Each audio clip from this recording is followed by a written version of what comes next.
Hello दोस्तों, welcome to my channel. आप देख सकते हैं आज के अनुपमा एपिसोड में कि यहाँ पर बेचारा पराग तो अपनी बेटी के ये में एकदम से टूट चुका है, रो रहा था और उसके बाद यहाँ पर अलविदा लेना चाहता है कि आप जाइए अनुपमा जी, मेरी बेटी की स्वागत कीजिए, उसकी घर प्रवेश करवाइए। फिर अनुपमा भी वहाँ से चली जाती है और यहाँ अनुपमा को सब ढूंढ ही रहा होता है। तो अनुपमा आ जाती है, सब परेशान कि गई कहाँ, तो गई।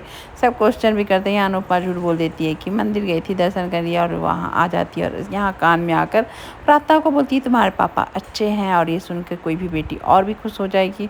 इस तरह से यहाँ गृह प्रवेश होता है अंश और प्रार्थना की, और यहाँ देख सकते हैं कितने अच्छे से खुशी मन से सब और यहाँ पर प्रार्थना को तो एक्सेप्ट कर ही रहते हैं। साथ में उसके बच्चे की भी आरती करते हैं, नज़र उतारते हैं, जो हर कोई ये काम नहीं कर सकता है, जो शाह परिवार कर रहा होता।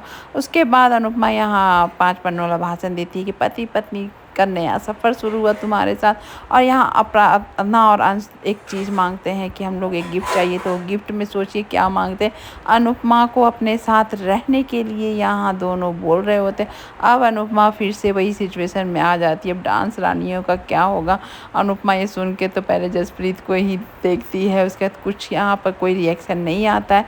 लेकिन ये क्या हुआ, अचानक से सर पर अंश के मारता है गौतम डंडा और अंश वहाँ गिर पड़ जाता है। ये देखकर प्रार्थना जोर से चिल्लाती है, ये क्या हो गया।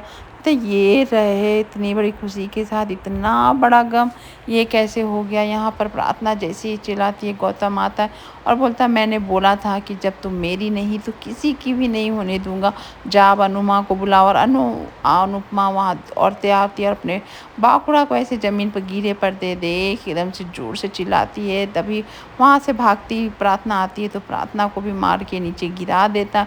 दोनों ऐसे ज़मीन पर पड़े हैं, दोनों उसके लाडले। और यहाँ पर देख सकते हैं गौतम कितनी बेरहमी से दोनों को मार देता है और अनुपमा यहाँ जोर से चिल्लाती है।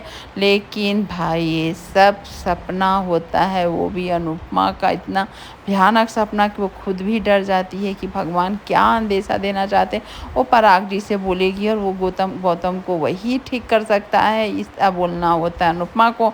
और यहाँ पर देख सकते हैं कि यहाँ पर जब अंश देखता है उसे अपनी अनुमा को इतना परेशान, तो पूछता है कि क्या हुआ अनुमा। लेकिन अनुपमा यहाँ कुछ बोल नहीं पाती है कि अब बोले भी तो क्या बोले, कैसे सपने भयानक सपने उसे देख लेता है। टेंशन वाली बात कैसे अपने अंश को बताए, अंश को कुछ नहीं बताती है और फिर अंश चला जाता है रूम में।